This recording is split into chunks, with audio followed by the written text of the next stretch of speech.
Hey everyone, welcome to week 7. I want to start off by thanking you for some good work on a challenging stretch of the narrative with some especially difficult passages, I think, force all kinds of theological questions and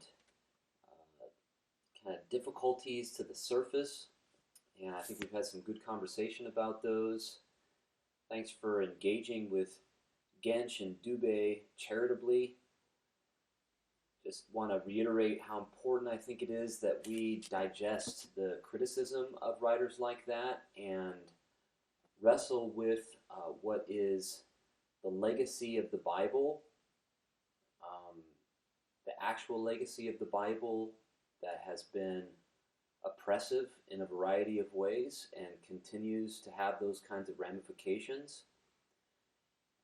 That is important for us so that we learn better habits of reading as we listen to the voices of those who can articulate perhaps the most clearly the pain that has been caused by the patterns of interpretation that we have inherited, and we want to try to correct course, shall we say, in terms of how Scripture is presented, understood in the communities that we're blessed to serve, and just our influence in the wider discourse that uses biblical language, or even sometimes more indirectly as a reflection of biblical language.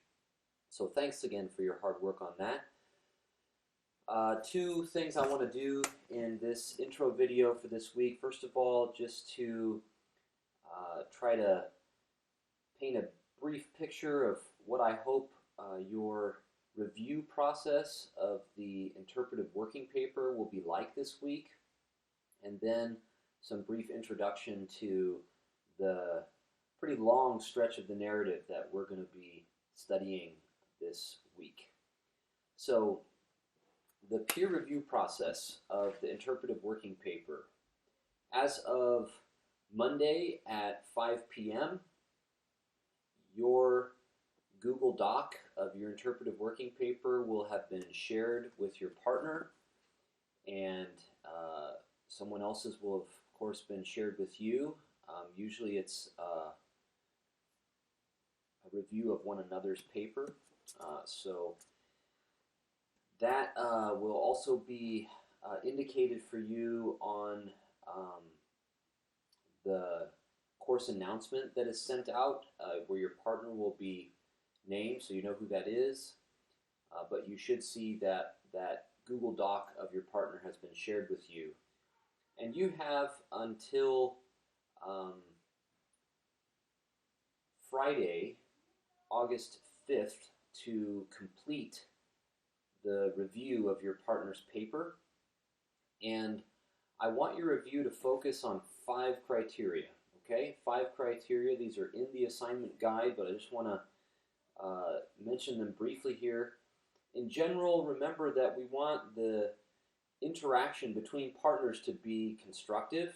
As all of us know, it's not easy to share our work sometimes with others, and so we want to make sure that the tone of the comments and feedback that we're giving to one another is constructive, encouraging. Make sure to highlight positive parts of the paper, insightful moments of the paper, etc.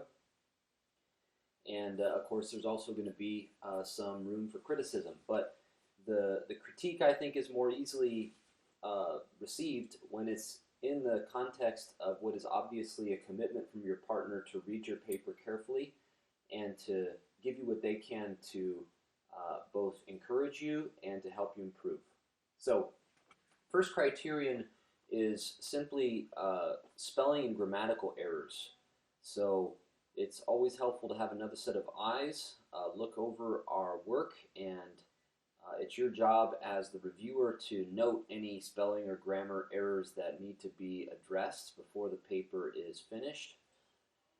The second one is one I've already mentioned, and that's you want to highlight at least a handful of really strong moments in the paper where the insight or the analysis is especially penetrating or illuminating. Make sure that the student, your partner, knows when they're really onto something, at least as far as you're reading their work. Third, you want to note places in the paper where the analysis, maybe even the emerging argument, needs to be clarified.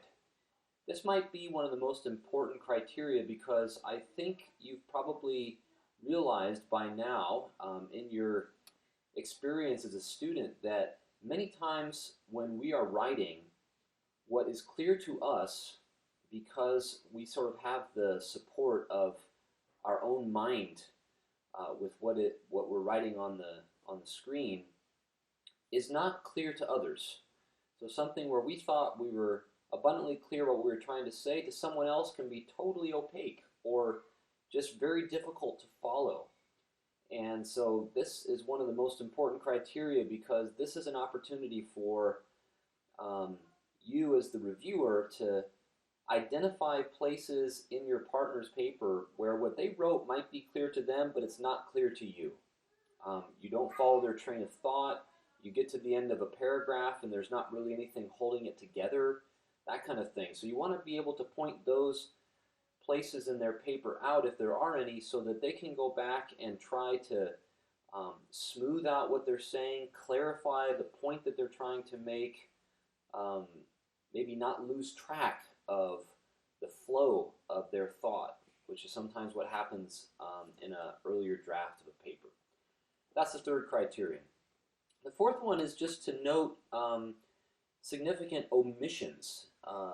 Obviously, you can't cover everything in a paper of this length, but you don't want to miss something that seems to carry a lot of weight for the interpretation of the passage. And so you as the reviewer want to note for the student if there's anything about the passage that they've not touched on at all and seems to be crucial to an understanding of the passage. So just point that out for them and encourage them to either remove something else if they have already passed the word limit and substitute in what you think is crucial that they've missed, or if they've got enough room, simply to add a paragraph to their paper. Maybe it's something you think needs to be woven more through the whole paper because it's kind of thematic to the passage, whatever.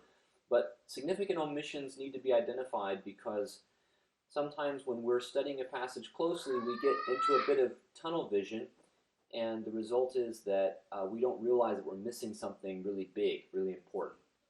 And finally, you as the reviewer do need to evaluate the quality of engagement of the student with the commentators. So wherever they've introduced one of their two commentators' voices, or perhaps some material from one of the articles that we've read, you want to be looking at that closely and see how well they're using that secondary material. Remember that the voice of this paper from beginning to end needs to be the voice of the student. You're not simply recording the views of others, commentators or otherwise. And so that means that anytime secondary material is going to be introduced into the analysis, the writer needs to introduce that. They need to set it up to make it clear why they're bringing in the commentator's voice at that point. And then when they have discussed that material, there needs to be some kind of closure or closing comment that the student, the writer, makes about that secondary material. You don't want a quotation from a commentary or something like that to be the concluding sentence of a paragraph, because then you're not really using the secondary material well enough. Remember, that's the goal here. The goal is to use the interpretation of others to help clarify, sharpen your own interpretive questions, your own interpretation of the passage. So those are the 5 criteria, and you want to finish those. You want to finish the review of your partner's paper by Friday, and then your partner will have from then until Monday at 5 p.m. to make any further changes they want to their paper, and at 5 p.m. on Monday, the paper should be complete, and I will start grading them. Okay, so second part here of the video, I just want to introduce what we have coming up this week. The workload is going to be a little lighter because I know you've got your working paper, so there's only one forum to respond to, and it's a little shorter, your response. There's no secondary material other than your 2 commentaries to work through, no articles to read this week. And then also the interaction that you have with others in your group on your forum, it only has to be half of what it usually is. So I want to make sure you devote adequate time to this first formal assignment, the interpretive working paper, so the work of the week is a little less. But don't let that leave you with the impression that what we're covering this week in Matthew is any less weighty or important than what we have been covering. Jesus has come away in the previous stretch of the narrative from an extremely volatile clash with authorities in chapter 12, resorted to this sort of unusual way of teaching now in public, we call parables, which kind of hides what he's saying from people in a particular way, and then withdrawing from the sort of front of the conflict with the authorities. He's been out in the wilderness around Galilee, further to the north, feeding thousands of people, displaying what we might describe as the Exodus power of God, the liberating power of God. The God who liberates slaves has been at work clearly in the words, the body, the actions of Jesus. And of course, smack dab in the middle of that has been another clash with authorities, this time all the way from Jerusalem, who have caught up to him somewhere out there in the sort of desert areas around the Sea of Galilee.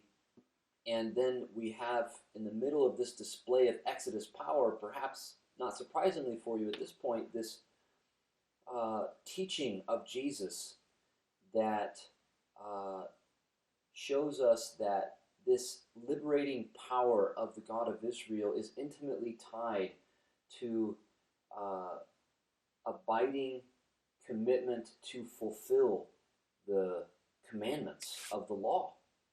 And for that to finally be something that is flowing from the heart of people, because it's from the heart of people, Jesus says, that come the various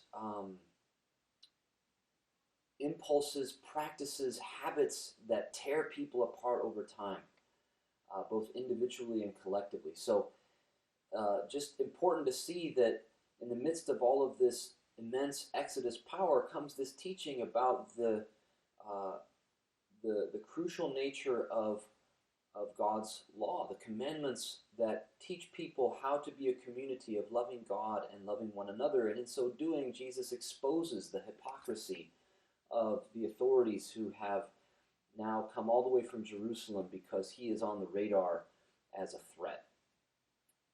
So from there, from these clashes and displays of power, Jesus has now withdrawn to the furthest point to the north in the historic land of Israel, to a district that we're told at the beginning of our section of the narrative is Caesarea Philippi. Just pause for a minute and think about that name. What a district called Caesar Philip, right? This is the Roman Caesar, Philip of the Herodian dynasty. These names are now what cast a shadow over the place where Jesus withdraws to from his disciples and asks them what people are saying, who people are saying that he is the Son of Man is, and then puts that question directly to them, to his closest disciples for the first time. And so then we get this really amazing declaration that Jesus is the Messiah, the Son of the living God, from Peter. And this is the first open declaration of Jesus as the Messiah in the whole narrative.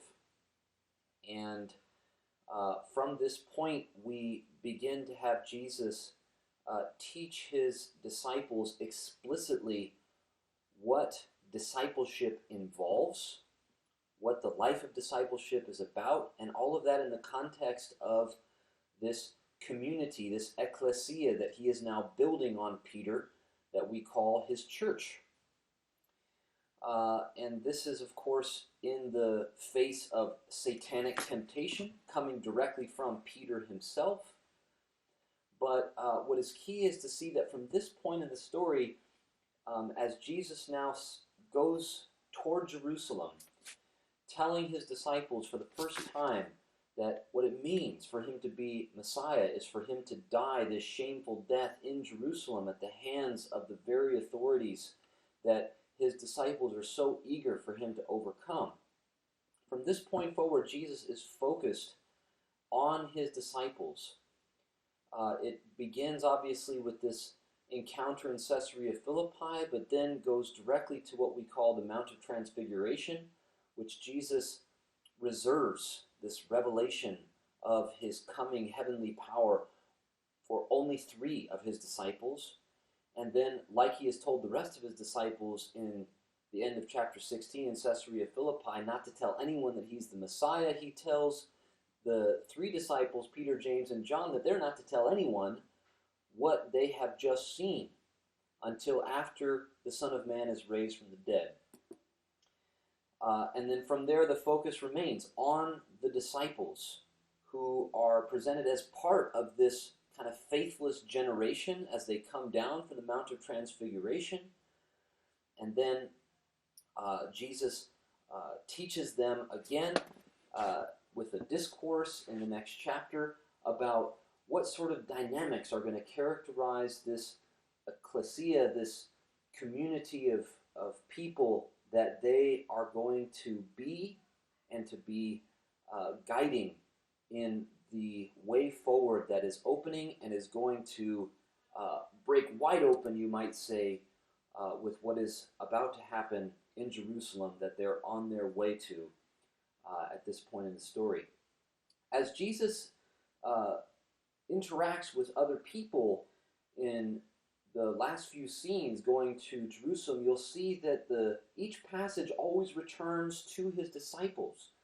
And so this is partly why I'm saying, even as he continues to engage with authorities, other people, the scenes always close with words that Jesus shares with his disciples. So he is training them, in his words, to be the 12 people who are going to sit on 12 thrones, ruling or judging the 12 tribes of Israel in the kingdom of heaven, the regime of heaven that is about to open in full force, you might say, from what is going to take place in Jerusalem. As he's doing that, he deals with a number of questions that have come to be topics in our day, sort of moral debates. He talks about divorce, for example, although people forget that he, in the same context, talks about singleness. In this section, he's going to talk about children. He's going to talk about wealth, goods, how they're shared, how they're hoarded. And what I want you to remember in all of this section is the way that the narrative frames these matters. These are not separate topics that are just kind of distinct moral issues that have to be debated. These are, what shall we call them, nodes of challenge, nodes of difficulty that the disciples are going to face as those who are guiding this community that Jesus is now forming within Israel, that is itself for the sake of Israel. So Jesus doesn't just have some isolated position about divorce. Jesus is teaching about marriage and singleness as organs of community life. Children the same way wealth and power is distributed the same way. These are not isolated moral questions, but organs of human community.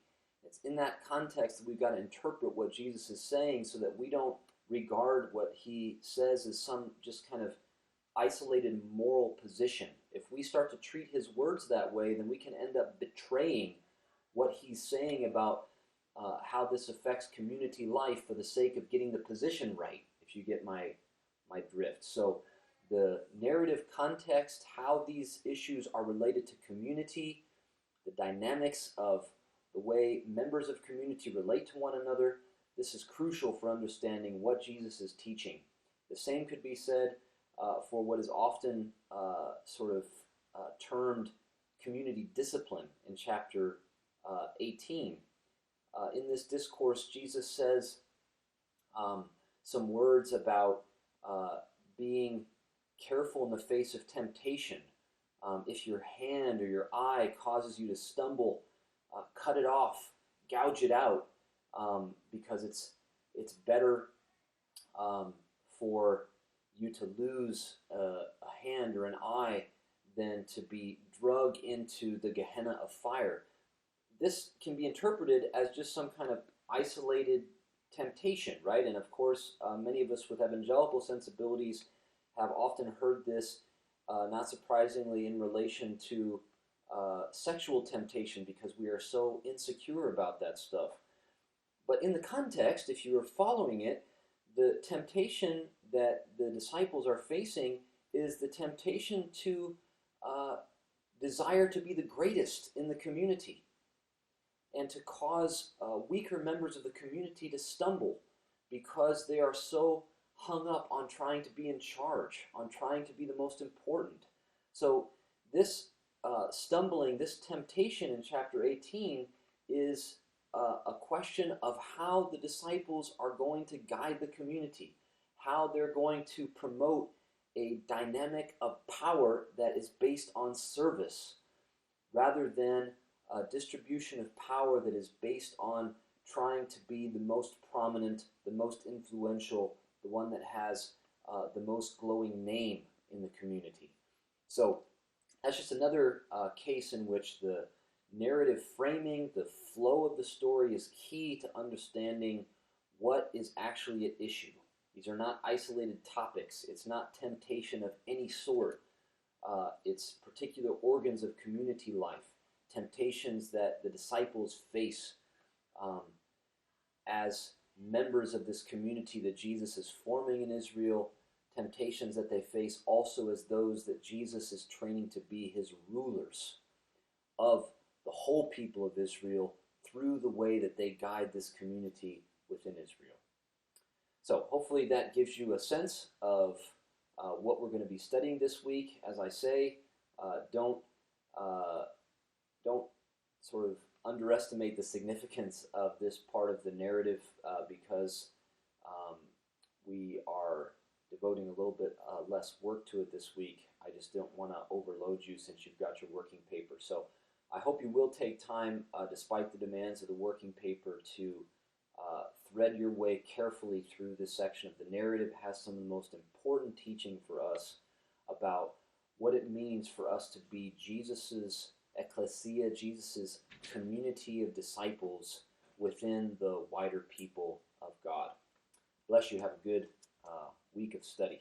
Also, if you want to talk about anything related to the paper or whatnot, remember that I'll be available on Friday morning for office hours from 10 to 11 by video conference. You just use the Blue Jeans link on our Moodle homepage. Have a great week.